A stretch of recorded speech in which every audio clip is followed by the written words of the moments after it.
एक बार 28वां श्लोक पाठ करेंगे। त्वमर्थमेव निश्चित्यम्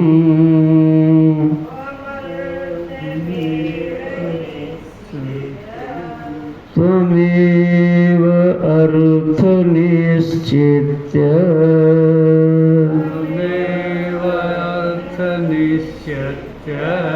तदर्थं चिन्तयेत् पुनः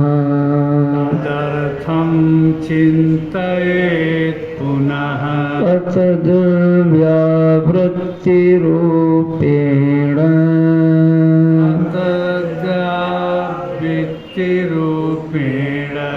साक्षाद्विधिमुखेन च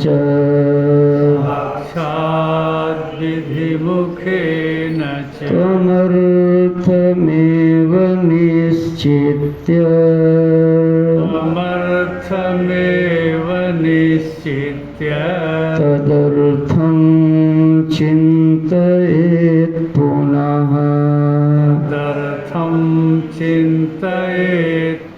अतद्व्यावृत्तिरूपेण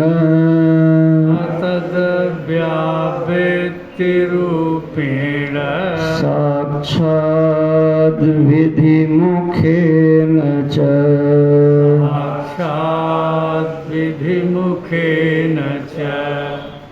भगवान की मंगलमयी करुणा कृपा के फलस्वरूप हम सब लोग इस भागवत आश्रम में बैठकर आदि गुरु भगवान शंकराचार्य के द्वारा सृजित इस वाक्य वृत्ति नामक ग्रंथ का स्वाध्याय कर रहे हैं। तत्क्रम में आज पंचम दिवस पर हम सब पुनः मिल रहे हैं।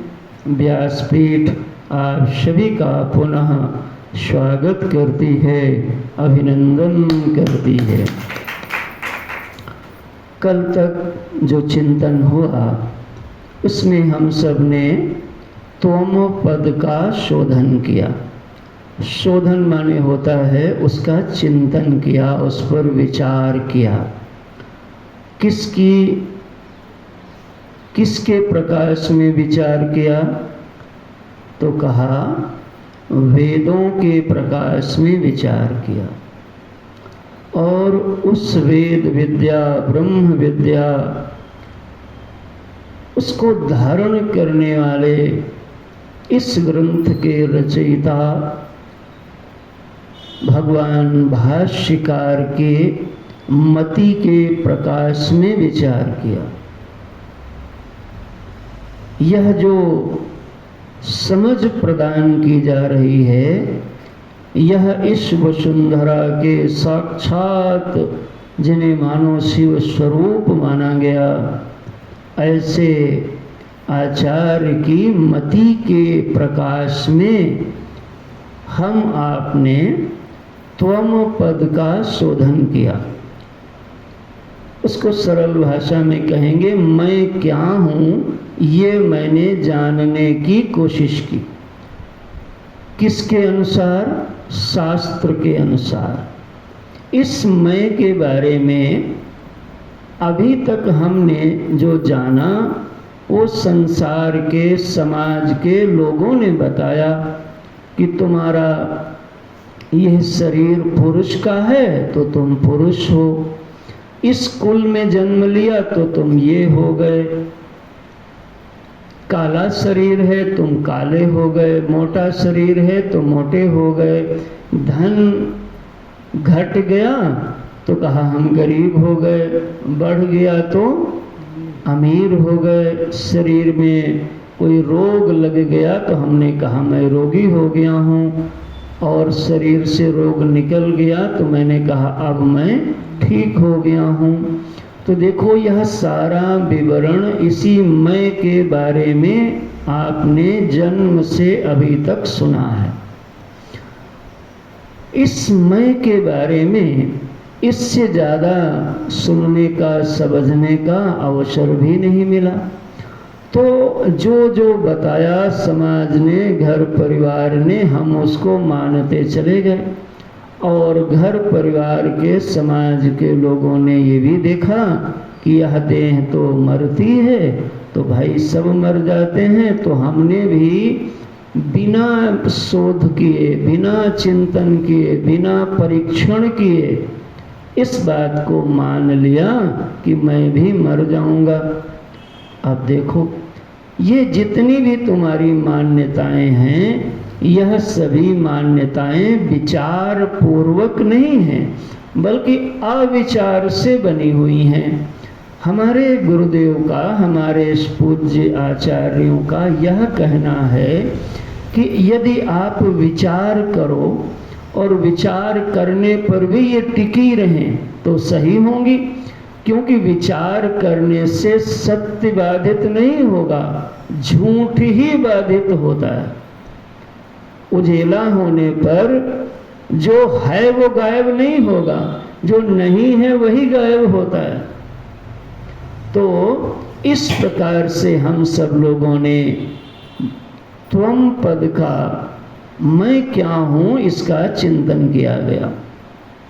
प्रारंभ यहीं से कराया गया था। घट दृष्टा घटात भिन्नः सर्वथो ना घटो यथा, देह दृष्टा तथा देहो नाहमित्यवधारय।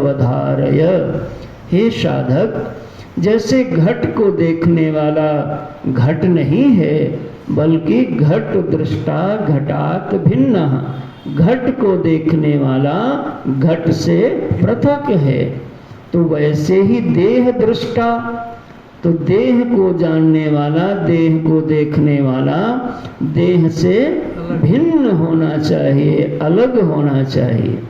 और यहाँ से विचार चलते चलते फिर इंद्रियों से भिन्न, मन से भिन्न, बुद्धि से भिन्न, प्राण से भिन्न, और यह भी सारे संघात से, यह जो तुम पदवाच्य अर्थ है वह यह अर्थ लेना है कि मैं इस संपूर्ण संघात की चीजों को जानता हूं, इसीलिए मैं इससे भिन्न हूं। और इस पर चूंकि तुम्हारा 50 वर्ष, 60 वर्ष, 40 वर्ष, 30 वर्ष और अनादिकाल से इस पर विचार नहीं किया है, बल्कि मैं देह हूँ इस पर विचार किया है, तो तुम जितना घंटा मैं देह हूँ इस पर विचार किए हो भाई, तो हम उतने घंटे तो नहीं कहेंगे, लेकिन कम से कम कुछ दिन तो इस पर आप विचार करो कि मैं देह नहीं हूँ, मैं देह का दृष्टा हूँ। देखो बात ठीक लग रही होगी। तो इस प्रकार से चिंतन करते करते यह बात दिखाई गई। और कल जिस दृष्टांत को हमने लिया था, देहावभाष को दीप का दृष्टांत था। घटावभाष को दीपो घटाद अन्यो यथेष्यते, देहावभाष को देही तथा हम बोध विग्रह। अरे साधक, जैसे घट का अवभाषक दीपक अलग है, वैसे ही इस चीजों को जानने वाला कोई चेतन सत्ता अलग है। बार बार समझो।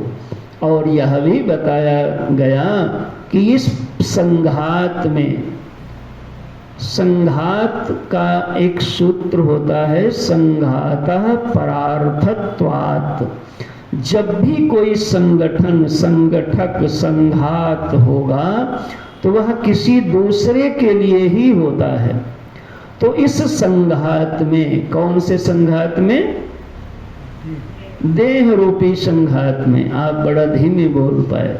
इस देह रूपी संघात में षड उर्मी लगी हुई हैं, षड विकार लगे हुए हैं। याद आया क्या? अब दोहराऊंगा नहीं। तो वो विकार इस देह के हैं बाबा, लेकिन तुम तादात्म्य कर लेते हो तो अपने मान लेते हो। तुम्हारे नहीं हैं, तुम ज्यों के त्यों रहते हो, लेकिन देह की अवस्था को तुम अपनी मान लेते हो। और मैं क्या बताऊं, इस पर बार बार चिंतन करो।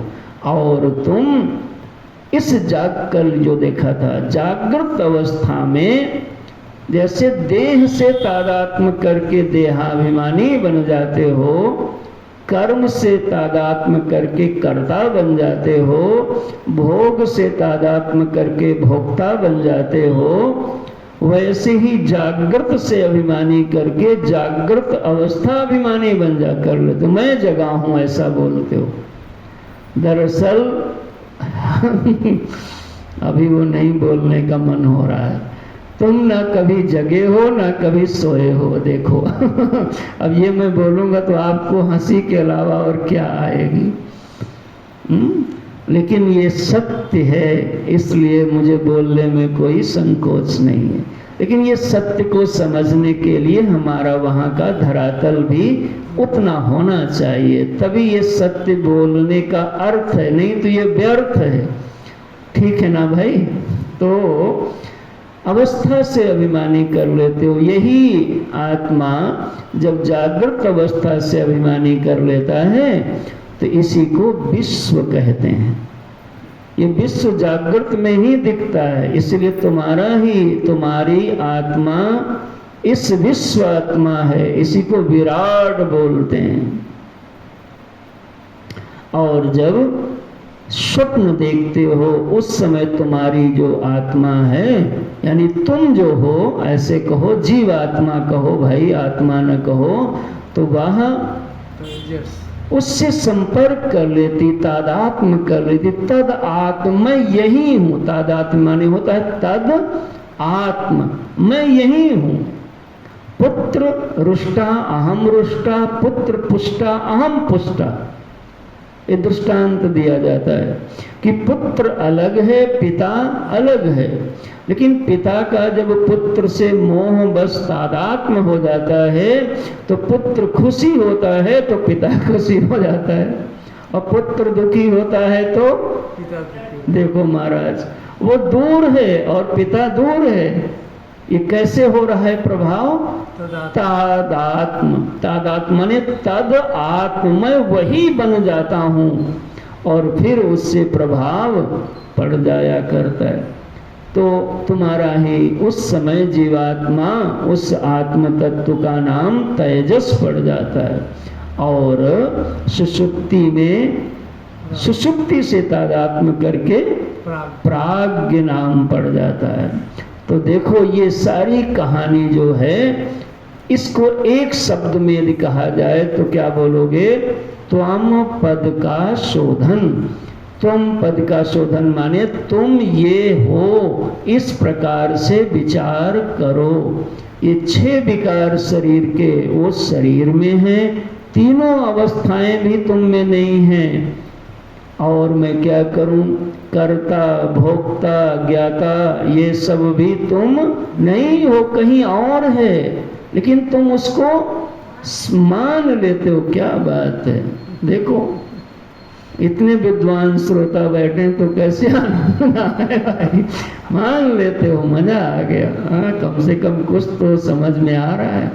ये धन्य भाग हैं, बड़े बड़े लोगों को भी नहीं समझ में आता भाई। आप इसको हंसी में मत हमारी बात को ले लो, ये खुशी का अवसर है। ये ही सर आवत अति कठिनाई। क्या मतंग ऋषि जब कथा सत्संग सुनाते होंगे तो सबरी अम्मा कान बंद करके बैठती होंगी?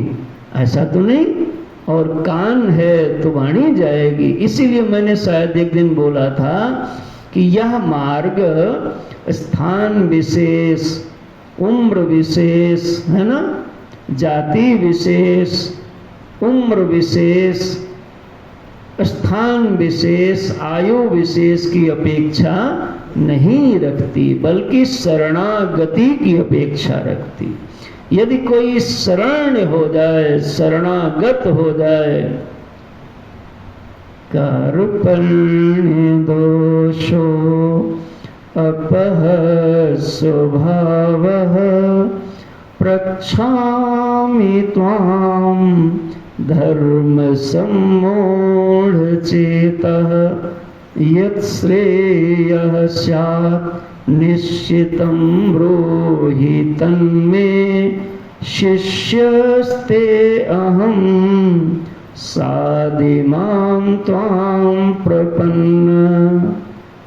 ये प्रपन्न पारिजाताय, भगवान प्रपन्न के लिए पारिजात बन जाते हैं।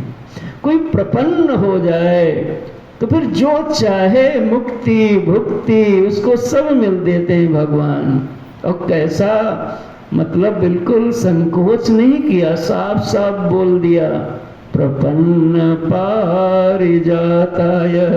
सर्वे जना, सबके लिए पारिजात नहीं है भाई, उसी के लिए पारिजात प्रभु बनते हैं जो पहले प्रपन्न होता है। शरणागत वत्सल भगवाना।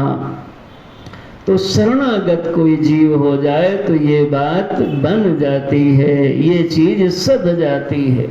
और ये ऐसा सुंदर चिंतन है कि आपके सारे जीवन के जो दुख हैं, अनर्थ हैं, उनको धुल करके आपको परम पावन बना देगा। तो यहाँ तक हम लोगों ने त्वम पद का शोधन किया। मन तो और भी कुछ कहने को हो रहा है, लेकिन आज आगे बढ़ना है। तो अब हम लोग आगे ये 28वां श्लोक यही बताया, क्या बताया कि अब हम लोग यहाँ तक त्वम पद का शोधन पूरा हुआ, अब तत्पद का शोधन करेंगे। तत् माने वह माने जिनको हम ईश्वर मानते हैं, उनके बारे में विचार करेंगे। तो अभी किसके बारे में विचार कर रहे थे? अपने बारे में। भूल मत जाना, ये जो आचार्य की वाणी है यही आपका असली परिचय है। बाकी जो तुम परिचय जानते हो परंपरा से, परंपरा माने लोक परंपरा से, माता पिता समाज के द्वारा, गुरु परंपरा नहीं समझ लेना भैया। तो उससे भी जो तुम जानते हो उसको भोला तो पाओगे ही नहीं, तो याद रहेगा। लेकिन बुद्धि में ये याद रखना कि ये जो गुरुदेव का वचन है, भगवान भाष्यकार का, संतों का, यह मेरा मूल परिचय है। और यह जो परिचय है यह इस माया की दुनिया का रोल करने के लिए मिला है। मैं रोल कर रहा हूँ पिता का, बेटा का, बेटी का, बहू का, गुरु का, लेकिन मूलतः मैं वैसा नहीं हूँ, बल्कि मैं ऐसा हूँ। इसको खूब चिंतन करना, ध्यान करना। तो आइए अब हम यहाँ से आगे की तरफ बढ़ते हैं। देखो ये वचन, आप आगे की तरफ हम बढ़ें उससे पूर्व 2 मिनट भगवान का नाम लो। प्रेम से हरि का नाम बोलो, प्रेम से हरि का नाम बोलो। राधे राधे श्याम बोलो, राधे राधे श्याम बोलो। प्रेम से हरि का नाम बोलो, प्रेम से हरि का नाम बोलो। सीता सीता राम बोलो, सीता सीता राम बोलो। प्रेम से हरि का नाम बोलो, प्रेम से हरि का नाम बोलो।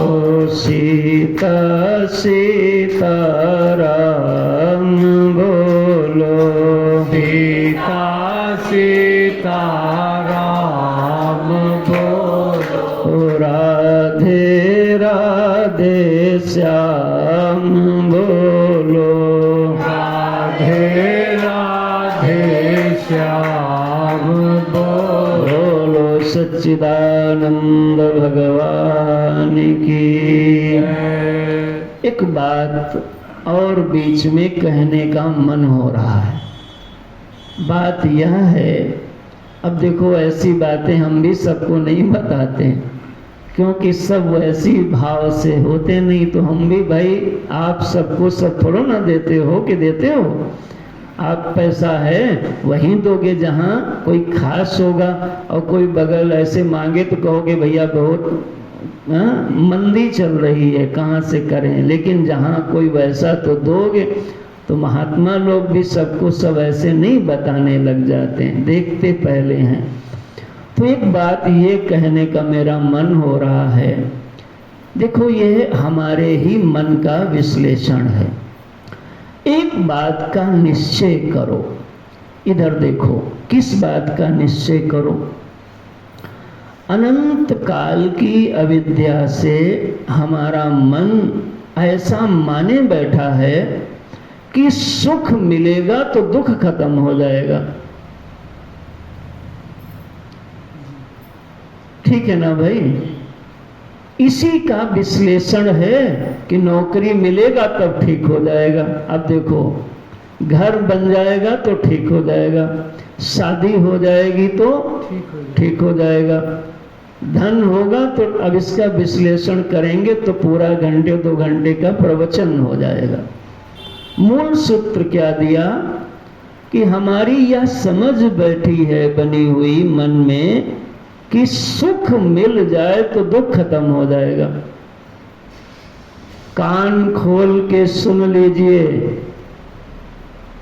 बहुत बार तुमको सुख मिला और थोड़ी देर के लिए दुख मिटा भी, लेकिन फिर दुख खड़ा हो गया। निश्चय बना लो कि सुख दुख का विनाशक नहीं है।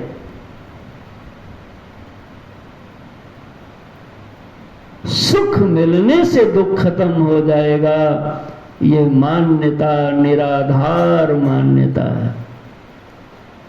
परिस्थितियां अच्छी हो जाएंगी, सुखद हो जाएंगी। सुखद माने होता है स्वर्ग।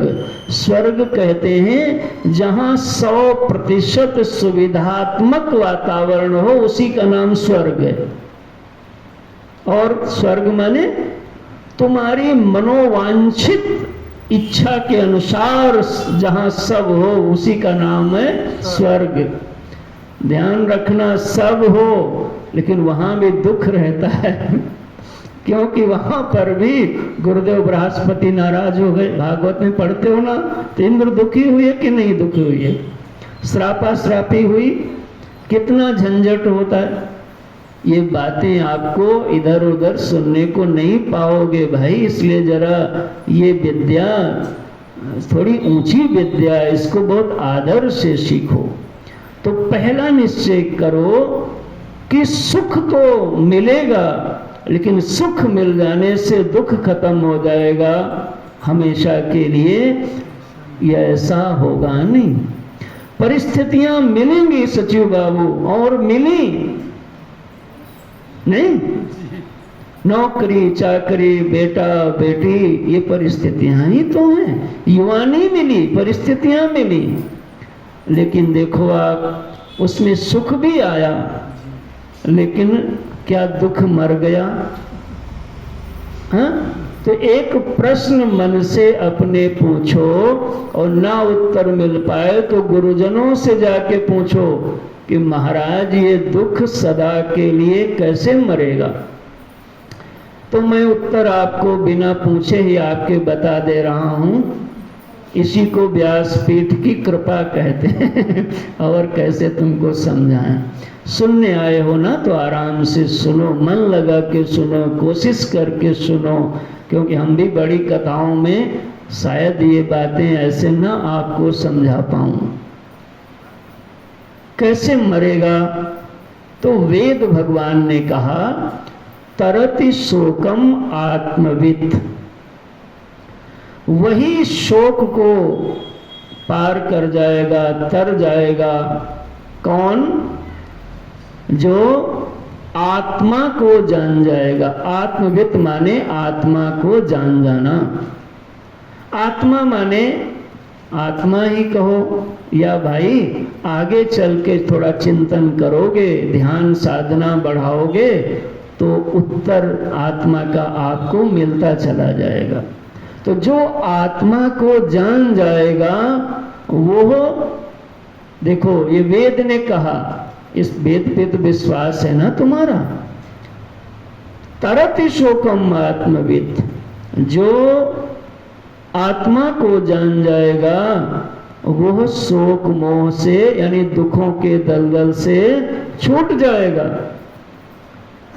हमारे आचार्यों ने कहा कि विष्णु पदम अवाप्नोति भय शोकादिवर्जितः।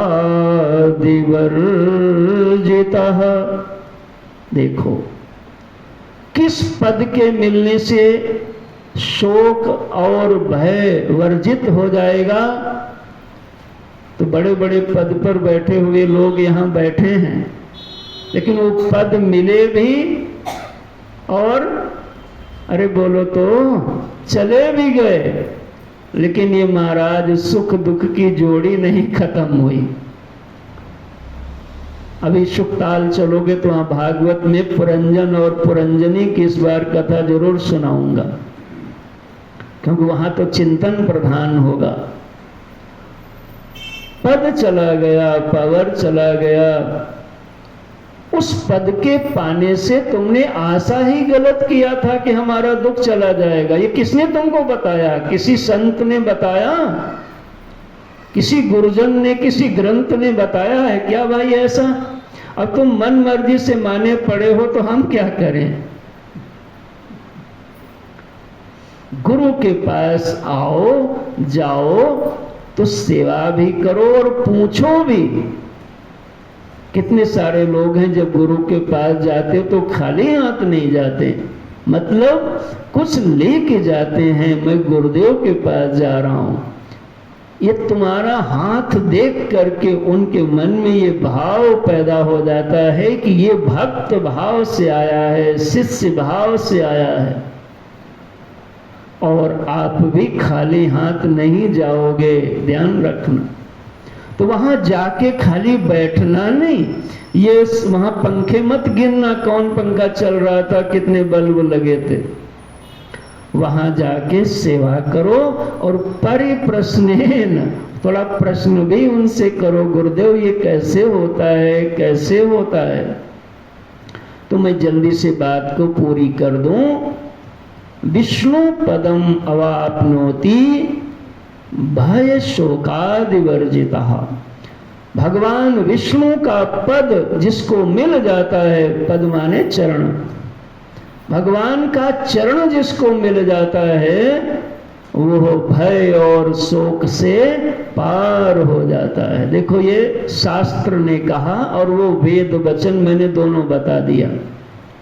शास्त्र में भी यही बताया गया और वेदों में भी यही बताया गया। इसलिए इस मति को निकालो कि सुख से दुख मर जाएगा। सुख मिलने से दुख मरता होता तो बहुत बार सुख मिला, सुख ही मर गया, सुख ही मर जाता है भैया। इसलिए बुद्धि की समझ को बदलो। जब तक भगवान का चरण नहीं मिलेगा, जब तक गुरुदेव का चरण नहीं मिलेगा, जब तक संतों का चरण नहीं मिलेगा, तब तक ये बात बनती नहीं। संत कौन है? तो कहा संत माने साधु। संत आप सब तो जानते हो। साधु माने होता है जो सुंदर हो। जो सुंदर होता है उसी का नाम होता है साधु। साधु माने सुंदर। कैसा सुंदर है? तो कहा जिसका व्यवहार सुंदर है, जिसकी वाणी सुंदर है, जिसका विचार सुंदर है, जिसका जीवन सुंदर है, जिसका आचरण सुंदर है, और जो सबको सुंदर बनाने के लिए यत्नशील है, उसका प्रयास सुंदर है। ऐसे लोगों का नाम होता है साधु। ढोलक बजाने की बात नहीं कर रहा हूं, जीवन सुधारने की बात हो रही। तो यह निर्णय बनाइए। कोई पूछा था आज फोन पे कि महाराज साधु किसको कहेंगे, तो वहीं से हमारे मन में ये विचार आया। मैंने इतना तो उसको नहीं समझाया क्योंकि वो समझने के भाव से कम थे, समझाने के भाव से ज़्यादा बात कर रहे थे, तो हम उनकी ज़्यादा समझे वो हमारी समझने कम चाह रहे थे, तो हम क्या करते भाई। तो हमने उन्हें समझाया कम, उनको ज़्यादा समझा। तो आपको समझा देता हूँ, साधु माने ऐसा कोई जीव, वो भी जन्म लेता है तो जीव ही उसको कहोगे, लेकिन सद्भागी है, दैवी संपत्तिवान हो करके अपने सद्गुरु के पास, संतों के पास जाके सेवा करके, साधन चतुष्टय आदि से संपन्न हो करके और विधिवत परंपरा से शास्त्राध्ययन करके, और शास्त्र को शास्त्र में नहीं रखा बल्कि अब शास्त्र के तात्पर्य को, शास्त्र की समझ को हृदय में रख लिया। तो जो ऐसे बोल सकते हो, जो शास्त्र को हृदय में लेके घूम रहा हो, उसका नाम है साधु। परिभाषा ठीक बनी तो ताली वाली तुम तो बजाए नहीं महाराज, ऐसे बैठे हो।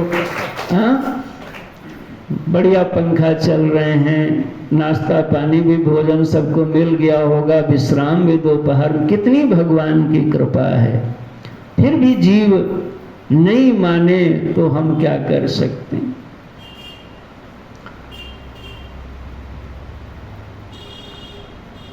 सुमति भूमि थल हृदय अगाधो, सुमति भूमि थल हृदय अगाधो,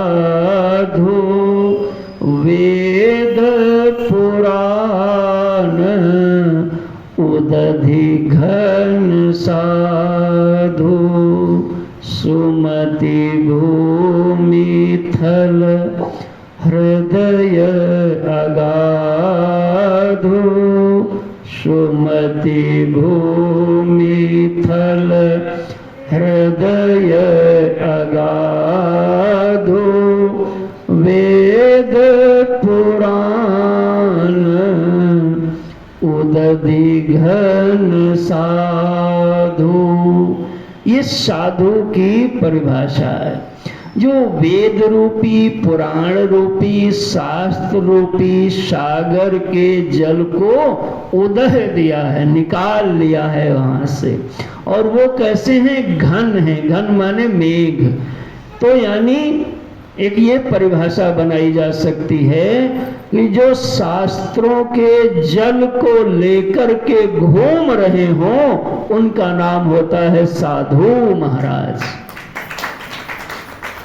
अब निकाला है वेदों से, पुराणों से, एक दिन में नहीं होता है भैया। रामायण जी से, सदगुरु के चरणों से मोती निकाला है। हमारे कथावाचक बड़े प्रिय हैं, तो आए थे, कह रहे थे ना कि आजकल महाराज हम बहुत परेशान हैं। क्यों हैं? तो देखो, ये भी निर्मल हृदय वाला ही बता पाएगा, नाम नहीं लेंगे। हाँ, हमारी दृष्टि में सब आदरणीय रहते हैं, लेकिन मन में क्षोभ है तो कहना चाहिए। मुझे अच्छा लगा। डॉक्टर के पास जाओ तो अपनी बीमारी को बताओ, श्रेष्ठ के पास जाओ तो अपने मनोभावों को कहो। आप कहोगे नहीं, दबाए रखोगे तो बीमारी बढ़ती चली जाएगी। उन्होंने बड़ी निर्मलता से कहा कि महाराज जी, मैं बड़ा परेशान हूँ, मेरा भजन भाव सब छूटता जा रहा, मन ही नहीं लगता। नहीं, ये तो ठीक नहीं है। व्यस्तता कितनी भी हो जाए, लेकिन हमारा ऐसा जीवन बने कि बस भगवान के चरणों में हमारा मन लगे। देखे और दीवाना कर दे, शायद उनको जादू आए। भगवान की ओर निहारो तो आपके मन में हलचल हो जाए, ऐसा तादात्म्य हो। गुरुदेव की ओर निहारो तो मन एकदम हिल जाए महाराज। शास्त्रों की ओर निहारो तो भाव हृदय में भर जाए। ये साधना का फल है।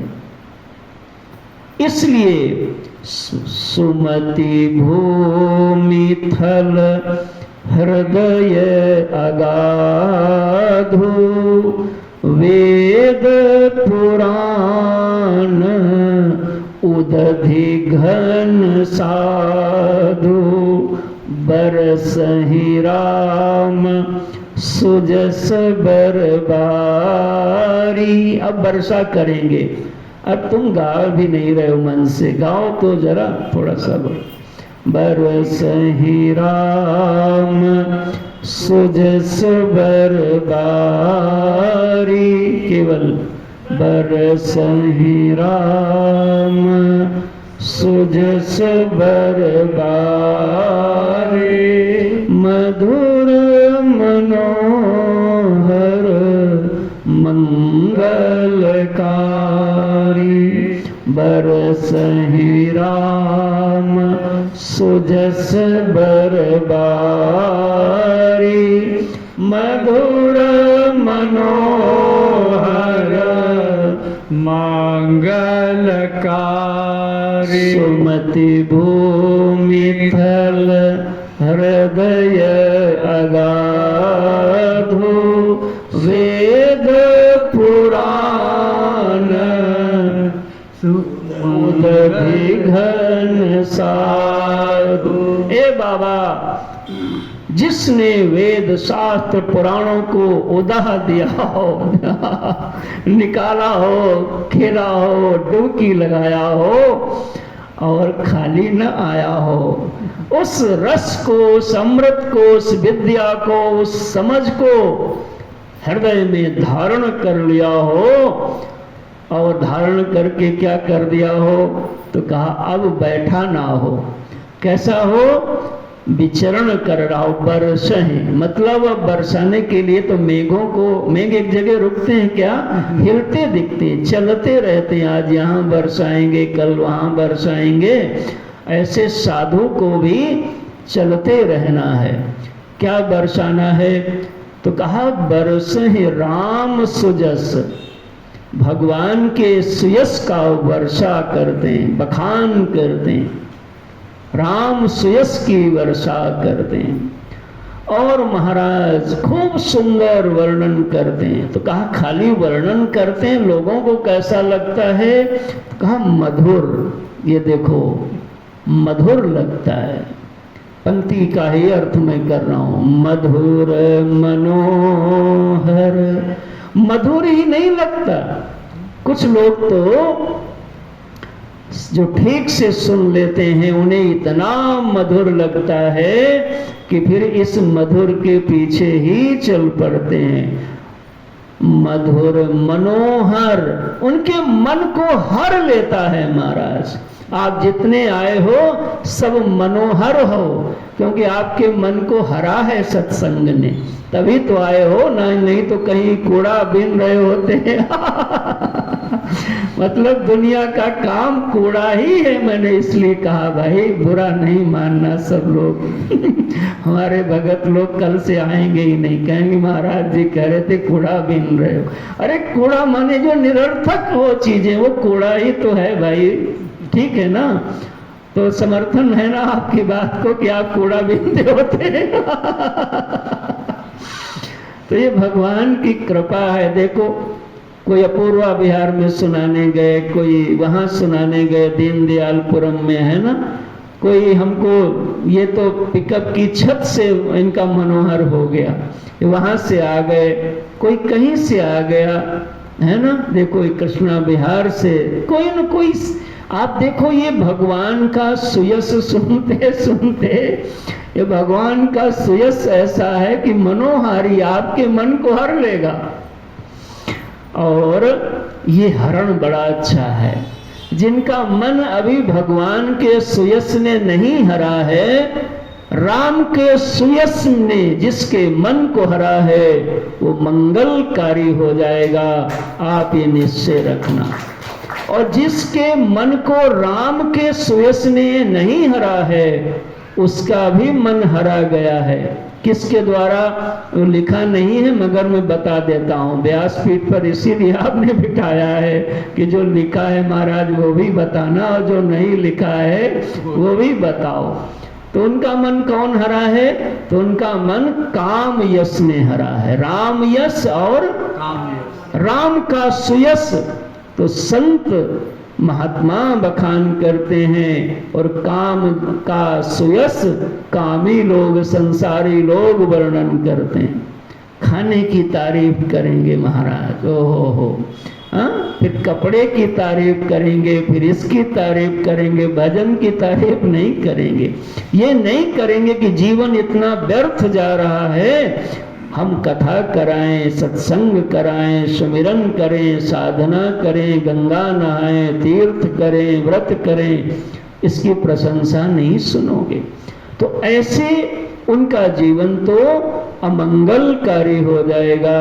लेकिन भगवान के सुयश को सुन करके मधुर भी लगता है और हमारा मन खिंच जाता है, और यह अच्छा शुभ संकेत है। ये हमारे जीवन को मंगलकारी बना देगा। कैसे मंगलकारी बना देगा? उनके चरणों तक ले जाने वाला हो जाएगा। और जो चरण तक पहुंच जाएगा, उसके जीवन में दुख का सर्वथा सर्वदा के लिए नाश हो जाएगा और आनंद की अनुभूति हो जाएगी। महाराज ताली अली तो बजाए नहीं यार, तुम लोग क्या इतने मेहनत करके सुनवा रहे हो। विष्णु पदम अवाप्नोति भय शोकादिवर्जिता तरति शोकम आत्मवित। दुख का अंत भगवान के चरणारविंद के मिलने से होगा, आत्मबोध से होगा। यह निश्चय बना करके तुम पद शोधन पर जो वचन, जो वाणी, जो सूत्र बताए गए हैं, उनको भुलाना नहीं, याद रखना। अब हम आगे तत्पद का शोधन करते हैं। अब जो आज पहले दिन आए हैं उन्हें थोड़ा भारी हो सकता है, तो तत्पद का शोधन हम लोग प्रारंभ करते हैं। सारी बातें बताई जा चुकी हैं। देखो 29वां श्लोक हमारे साथ में पढ़ेंगे।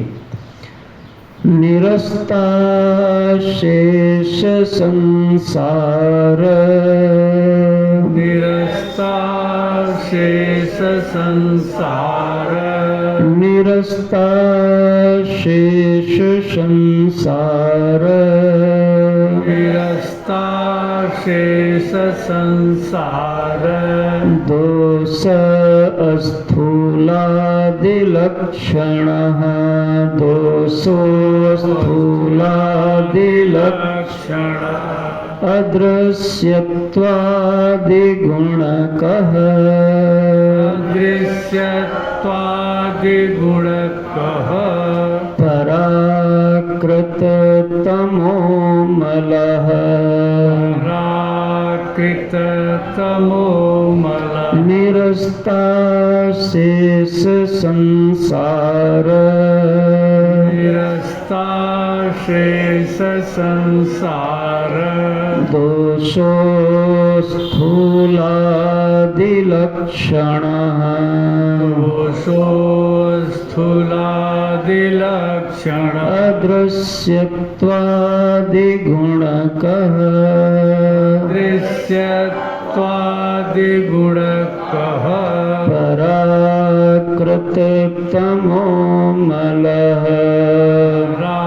पराकृततमोमलः। निरस्तातिशयानन्दः, निरस्तातिशयानन्दः, सयानन्दः सत्य प्रज्ञान विग्रह सत्य प्रज्ञान विग्रह सत्ता स्वलक्षण पूर्ण सत्ता स्वलक्षणः पूर्ण परमात्मेति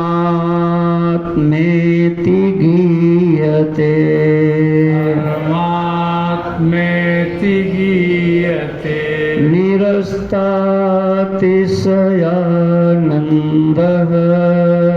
निरस्तातिशयानन्दः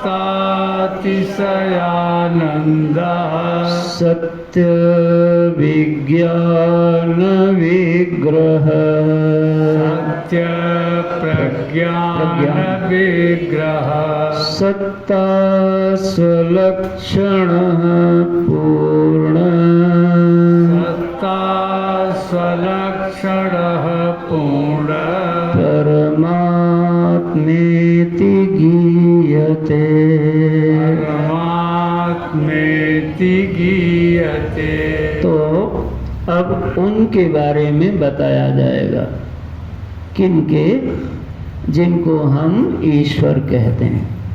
तुम जीव हो और वो ईश्वर हैं। हमारे बारे में हम यहाँ हैं और वो वहाँ हैं, ऐसे ही बोलते हो भाई। तो अपने वर्तमान अनुभव को पकड़ करके आगे बढ़ने का प्रयास करो। पूज्य गुरुदेव का वचन बड़ा प्रसिद्ध है कि यात्रा हमेशा ज्ञात से अज्ञात की ओर होती है। इसलिए जहाँ पर हो वहीं से धीरे धीरे आगे बढ़ो। मैंने इतनी देर हल्की हल्की बातें सुनाया, आप कहोगे महाराज अभी हल्की हल्की थी तो अब भारी होगी। इसलिए है कि अब मूल बात हमें करनी है। तो अब आपसे मैं आशा करता हूँ कि आप थोड़ा और सीरियस होइए, कमर सीधी करिए, लंबी सांस एक दो बार खींच लीजिए, छोड़ दीजिए और सजग हो जाइए, आंखें बिल्कुल ताजी हों। जो मंजिल, जो लक्ष्य दिखाया गया वो आपको दिखना चाहिए कि यह दुख का नाश परिस्थिति परिवर्तन से नहीं होगा। दुख का नाश भगवान के चरणार बिंदुओं की प्राप्ति से होगा। तरति शोकम आत्मविद। इसलिए यही वास्तव में कर्म है, यही सत्कर्म है, यही धर्म है, यही सब कुछ है। बाकी तो वो कूड़ा ही है भाई, व्यर्थ ही है, सपना ही है। जब तक सपने में हो तब तक तो सब बड़ा महत्वपूर्ण लगता है, लेकिन जैसे सपना से जगते हो तो सब का सब अनर्थ लगता है, अवास्तविक लगता है। तो देखो अब हम बताना प्रारंभ कर रहे हैं। तुमको अहम के बारे में, अहम माने मैं के बारे में बताया गया। ये तुम हो, ये तुम हो, ऐसे तुम हो, ऐसे तुम हो। अब उनके बारे में सुनो। तो पहला ही श्लोक बताया गया, निरस्ता अशेष संसार दोष और स्थूलादि लक्षण। देखो पहले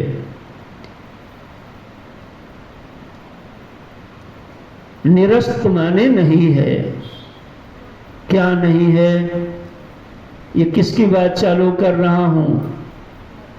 किसके बारे में बोलो तो भाई, बोलो।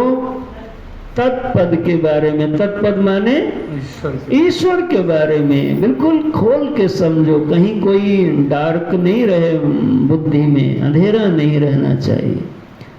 उनके बारे में जिन्हों तुम जो भी कहते हो, तुम्हारे आराध्य पुरुष लिंग में होंगे तो उन्हें देव कहते हो, स्त्रीलिंग में तो देवी कहते हो। तो जो भी देवी और देवता हैं वो सब तत्पदवाच्य ही हैं, वो ईश्वर संज्ञक हैं।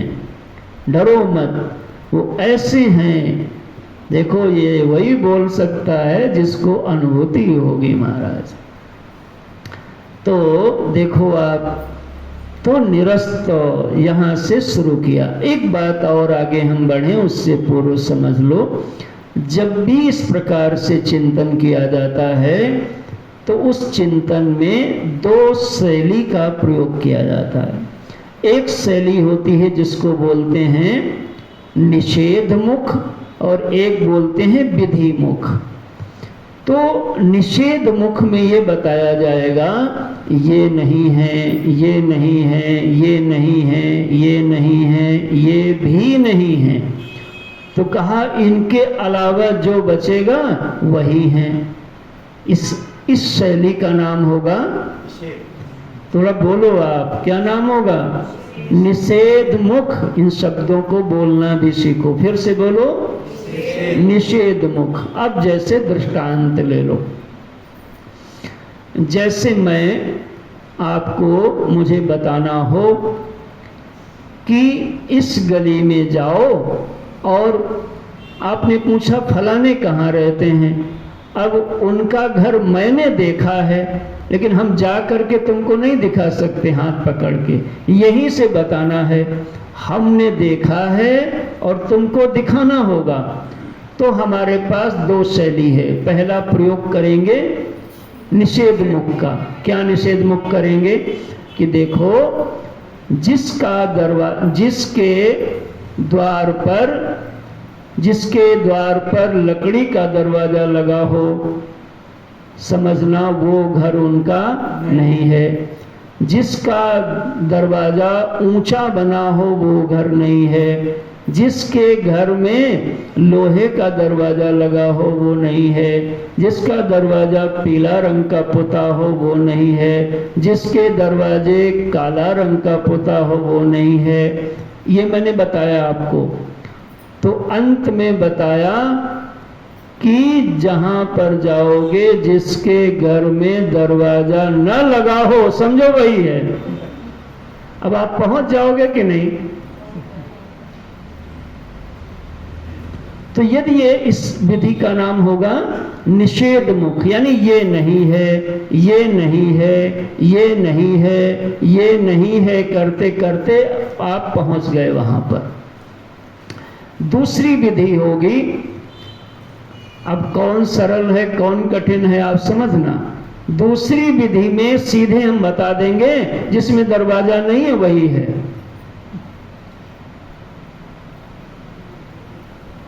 जिसके घर में चारपाई मिले वही है। अब आप सबके घर में जा जाके झांको देखो क्या है क्या नहीं है।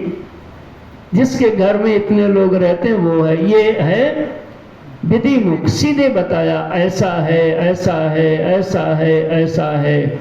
और इस विधि को बोलेंगे विधि मुख। और निषेध माने ये नहीं है, इसी को बोलेंगे नेत नेत। ये नहीं है, ये नहीं है, ये नहीं है। तो पहले हम नेति नेति यानी ये नहीं है निषेध मुख से बताना शुरू करते हैं आचार्य जी। तो क्या बताया कि वो जो प्रभु हैं निरस्त, आहा हा हा, निरस्त के बाद अशेष लगाया, कुछ छोड़ा नहीं, टोटल निरस्त अशेष संसार। आहा हा, जितना संसार है वो उनमें नहीं है।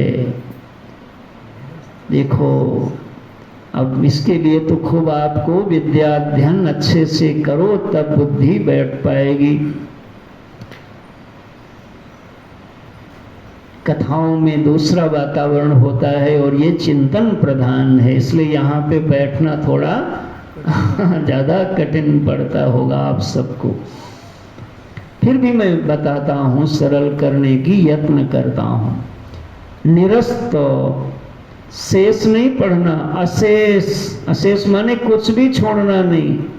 संसार दोषो, जितने संसार के दोष हैं, स्थूलादि लक्षण।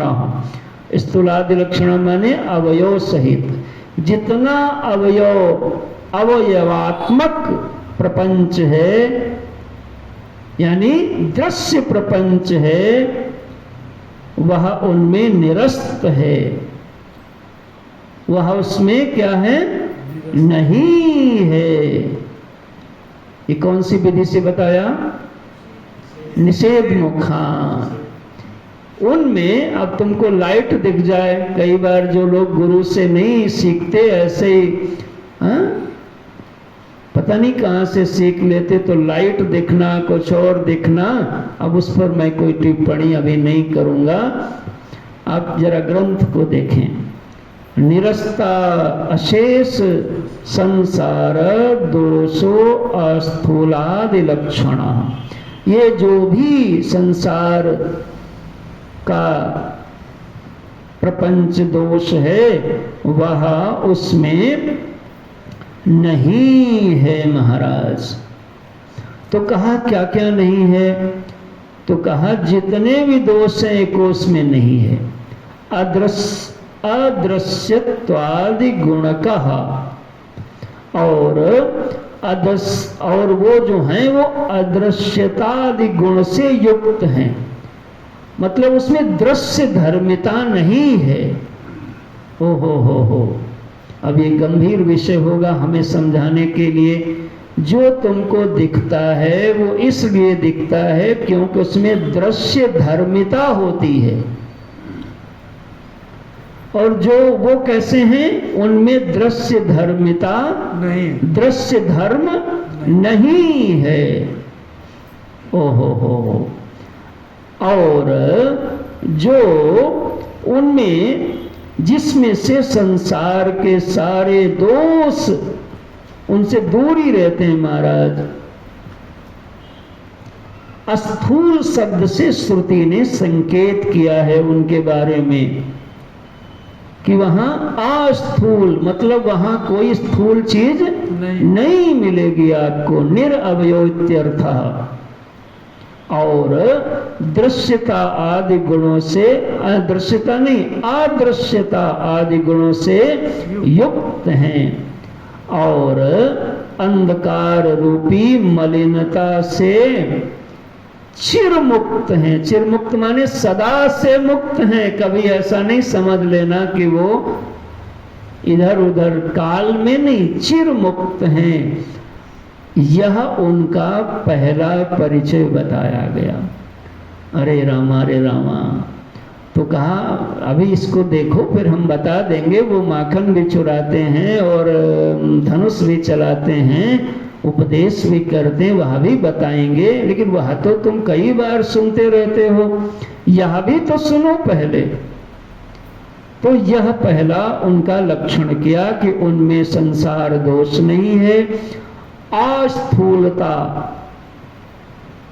इस शब्द से श्रुति ने यह बताया उनमें कोई अवयव नहीं है, और अवयव न होने से अदृश्यत्वात्, और उनमें किसी भी प्रकार की मलिनता, मल आदि, मल माने दोष आदि कभी से नहीं है, ये परिचय उनका बताया। अगला देखो, निरस्त शब्द फिर लगेगा।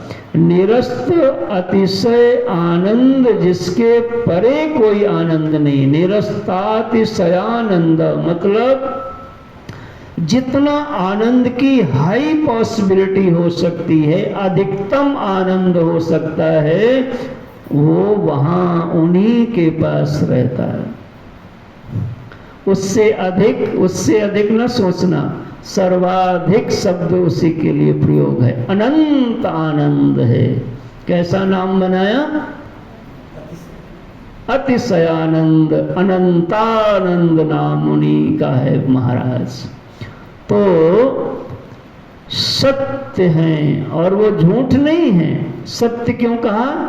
क्योंकि वो त्रिकाला बाधित हैं, तीनों कालों में कभी बाध नहीं होगा, उसी को सत्य बोलते हैं। प्रज्ञान है। प्रज्ञान कैसे बोलेंगे? प्रज्ञान उसको बोलते हैं जिस ज्ञान का कभी लोप नहीं होता है, उस ज्ञान को प्रज्ञान बोलते हैं। संसार के ज्ञान का लोप हो जाता है कि नहीं? अभी सो जाओगे हो जाएगा, बोलो भाई। तो जिस ज्ञान का लोप हो जाएगा उस ज्ञान को प्रज्ञान नहीं बोलेंगे। अब इसको कैसे होता है तो समझो, जिस ज्ञान का कभी कहीं कैसे भी लोप नहीं होता उस ज्ञान को प्रज्ञान कहते हैं, प्रज्ञान विग्रह। और ये जो मालिक साहब हैं प्रभु जी, वो साक्षात प्रज्ञान विग्रह हैं और सत्य प्रज्ञान विग्रह हैं। और जोड़ लो, आनंद सत्य प्रज्ञान विग्रह हैं। देखो कैसे शब्द गढ़ा गया। अब आंख बंद करो तो ऐसी छवि दिख जाए तुमको भगवान की। कैसी छवि? आनंद सत्य प्रज्ञान विग्रह। मजा आ जाएगा बिल्कुल ऐसे भगवान का। और कैसे हैं? सत्ता स्वलक्षणः। ये कौन से किस में जय होगा? सीधे सीधे बताया जा रहा है।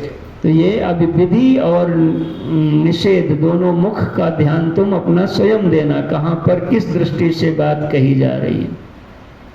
सत्ता स्वलक्षणः। और यह जो इनकी सत्ता है वो कैसी है? स्वलक्षणः, स्वयं के द्वारा है। हाँ, किसी की मदद, किसी का सहयोग, किसी के कारण नहीं है। अकारण सत्ता है, अकारण है।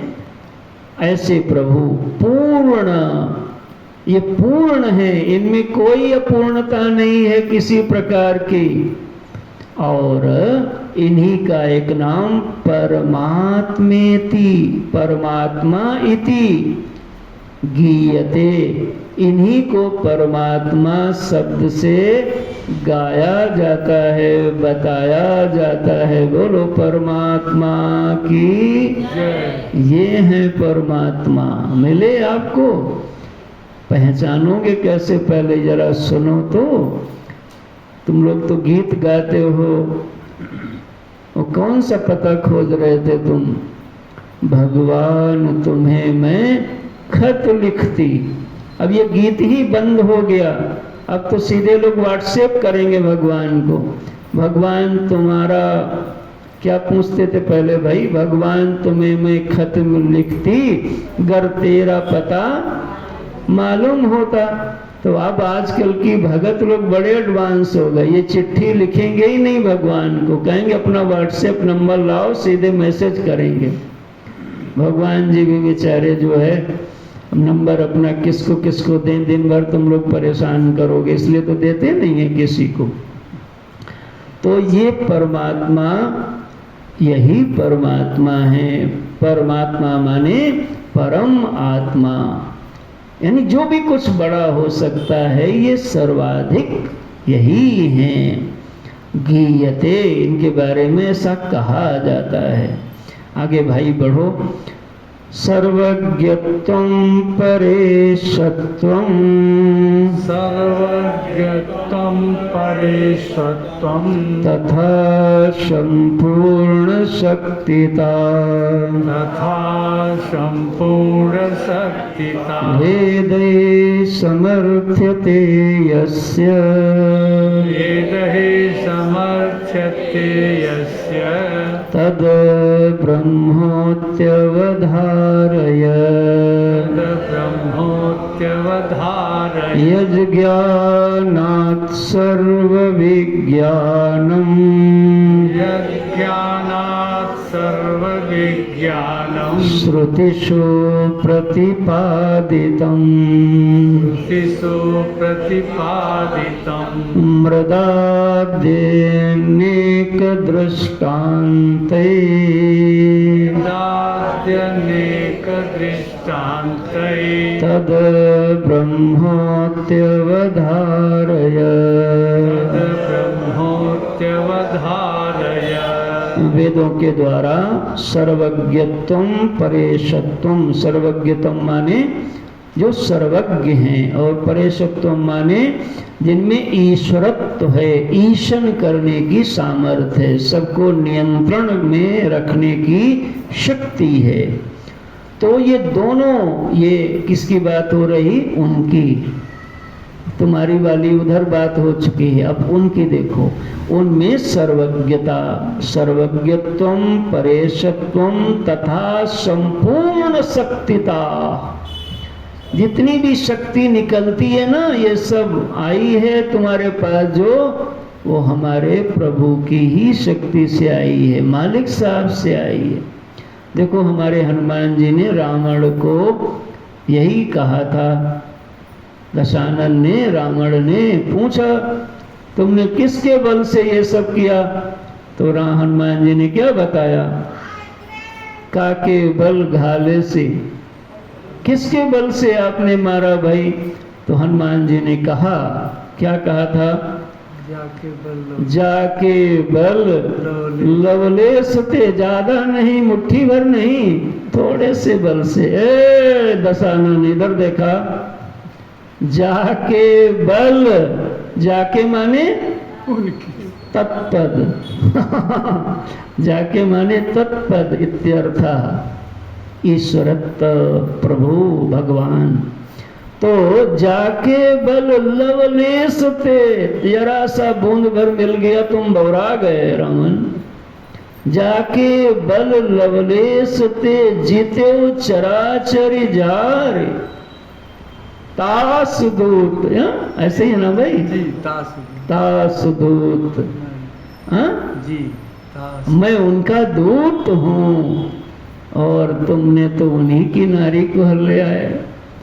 और ये ध्यान रखना, उन्हीं के बल से लाए हो, भले ही उनकी लाए हो, तो बल किसी और का नहीं हो सकता। ये हनुमान जी ने बताया कि तुमने बल के बारे में पूछा तो मैं बता रहा हूँ।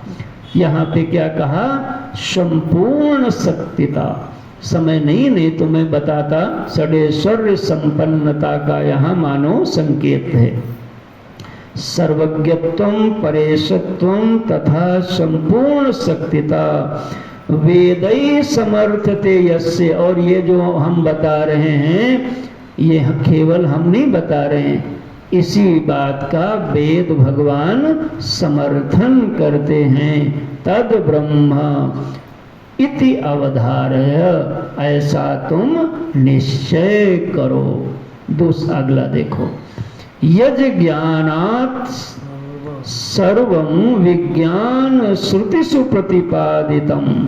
श्रुतिषु माने वेदेषु, वेदों के द्वारा जिस प्रकार से मृदा, मृदा माने मृत्तिका, मिट्टी का दृष्टांत दिया जाता है कि वह मिट्टी ही अनेक घट पट, घट और सकोरा, है ना, आदि के रूप में, घट मठ आदि के रूप में मृत्तिका ही तो है।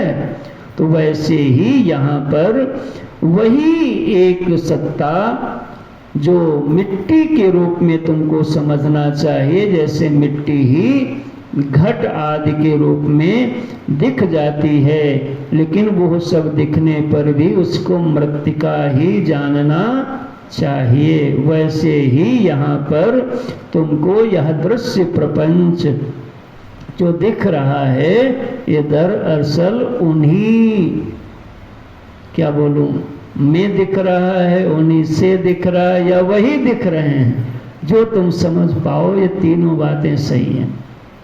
तो इति अवधारय, ऐसा तुम निश्चय करो। ऐसा निश्चय करके आगे कहते हैं, यदान्यतः प्रतिज्ञाय,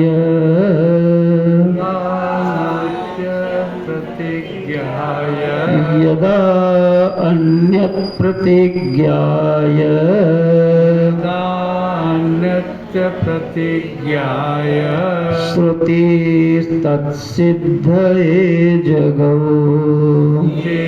तत्सिद्धये जगौ, तत्कार्यत्वं प्रपञ्चस्य, तत्कार्यत्वं कार्यत्वं प्रपञ्चस्य तद ब्रह्मोत्यवधारय ब्रह्मोत्यवधारय विजिज्ञास्यतया यच्च जिज्ञास्यतया यच्च वेदान्तेषु मुमुक्षुभिः वेदान्तेषु मुमुक्षुभिः समर्थ्यतेति यत्नेन अर्थ्यतेति यत्नेन तद ब्रह्मोत्यवधारय तद ब्रह्मोत्यवधारय। कहते हैं श्रुति यानी वेद यत अनंत्यम जिसकी अनंतता का प्रतिज्ञाय यानी उसको बताते हैं। किसको? जिसको वेद उसकी अनंतता का प्रतिपादन करते हैं। उस अनंतता ज्ञापित करने के लिए, उसको बताने के लिए इस जगत प्रपंच को उसका कार्य बताते हैं। कैसे समझोगे कि यह जो प्रपंच दिख रहा है वह कार्य है और इसका जो कारण है वो तत्पद का अर्थ है। उसको ब्रह्म समझो, उसको तत्पद का अर्थ निश्चय करो कि जगत का इस प्रपंच का जो कारण है, प्रपंच क्या है? कार्य है। कैसे? जैसे घट कार्य है और मिट्टी कारण है। तो जैसे मिट्टी कारण है वैसे, जैसे मिट्टी घट का कारण है वैसे ही वह सत्ता इस प्रपंच का कारण है। समझ में आया? तो ऐसा निश्चय करो। वेदांतेषु माने वेदांत दर्शनों में, अर्थात वेदांत के ग्रंथों में। वेदांत माने ब्रह्मसूत्र भी होगा, उपनिषद भी होगा और प्रक्रिया ग्रंथ सब आएंगे। यानी जो जो परंपरा से वेदांत के वचन हैं, ग्रंथ हैं, उनमें मुमुक्षु भी माने मुमुक्षुओं के द्वारा। ये मुमुक्षु शब्द बड़ा विशेष है। देखो सामान्य ग्रंथों में भी नहीं मिलेगा, ये ऐसे ग्रंथों में मिलेगा। तो तब लोग पूछते हैं महाराज ये मुमुक्षु सेवा मिशन क्या होता है? तो फिर एक किताब बनाई गई थी, अब है कि नहीं? वो अभी है थोड़ी बहुत वो तो उसको दिया जाता, भैया पढ़ो, इसमें समझो क्या होता है। देखो यहाँ हमारे आचार्य श्री बोलते हैं मुमुक्षु भी, ऐसे मुमुक्षुओं के द्वारा विजिज्ञास्यतया यानी उनके जिज्ञासा का लक्ष्य बनता है। इसके बारे में, इस तत्व के बारे में मुमुक्षु लोग वेदांत में जिज्ञासा करते हैं और बड़े ही यत्न से इसको समझने का, इसको अवधारण करने का, धारण करने का प्रयत्न करते हैं। वेदांत दर्शनों में मुमुक्षुओं के द्वारा यानी जिस विषय की जिज्ञासा की जाती है वह यही विषय है और इसको बड़े ही यत्न से तुमको धारण करना चाहिए, इसको धारण करो, ऐसा अर्थ किया। जीवात्मना प्रवेशश्च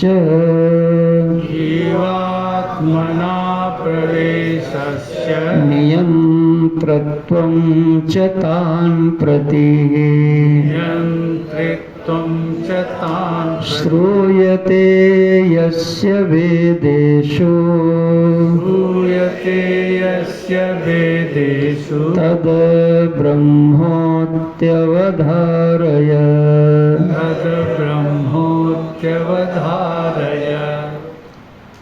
कर्मणा फलदातृत्वं यस्यैव श्रूयते श्रुतौ जीवानां हेतुकर्तृत्वं सुकर्तृत्वं तद् ब्रह्मेत्यवधारय ब्रह्मोत्यवधारय तत्पदार्थो निर्णीतो पदार्थो निर्णीतो वाक्यार्थं निश्चिन्तते धुना वाक्यार्थं निश्चिन्तते धुना तादात्म्यत्र वाक्यार्थं तादात्म्यमत्र वाक्यार्थं तयोरेव पदार्थयोः। तयोरेव पदार्थयोः। यहाँ पर आचार्य कहते हैं कि वेदों में जिसका जीवात्मा के रूप में प्रवेश और उन जीवों पर शासकता सुनने में आती है वह यही है। पकड़ में आया? ऐतरेय उपनिषद में जब पढ़ोगे तो उसमें बताएंगे जब यह देह बनता किस प्रकार से प्रवेश करते हैं। तो जिसको इस या गर्भ में सुनते हो कि प्रवेश करता है जीव, तो जो इस देह में प्रवेश करता है ऐसा तुमने सुना है जीव बन करके, और जो इस पर शासन करता है वो दोनों वही हैं, ऐसा तुम निश्चय करो। आगे कहते हैं श्रुतियों में जिसको जीवों के कर्मों का फल देने वाला, देखना, फल देने वाला और जो कर्म करके कर्ता बन रहा है, उन दोनों का हेतु वही है, ऐसा तुम निश्चय करो। यहाँ पर 37वें श्लोक में कहा कि इस प्रकार से हमने तत्पद के बारे में आपको बताया। पहले तुम पद के बारे में बताया था और अब ये तत्पद के बारे में बताया। जितने श्लोक यहाँ पर बताए गए हैं इन पर बार बार मनन करना कि वो ऐसे हैं, वो ऐसे हैं, वो ऐसे हैं, बल्कि एक सारणी बना लो, तत्पद तुम पद जैसे बनाते थे, ये साधकों के लिए साधना हो जाएगी। लिखो, कितना लिख सकते हो, कितने पॉइंट बना सकते हो, फिर उसको ध्यान में पूजा में मनन करो। तो यहाँ से तत्पद और तुम पद का शोधन पूरा हुआ। अब आगे पूरे वाक्य को विचार करेंगे, यानी 80 पद को जोड़ेंगे। तत् तुम 80, यानी वो यहाँ है, जो यह है वो वहाँ, वही यहाँ है, ऐसा बताया जाएगा। तो आगे के विषय की हम कल चर्चा करेंगे। बोलो भक्त और भगवान की, सच्चिदानंद भगवान की। ओम पूर्णमदः पूर्णमिदं पूर्णात् पूर्णमुदच्यते पूर्णस्य पूर्णमादाय पूर्णमेवावशिष्यते। ओम शांति शांति शांति।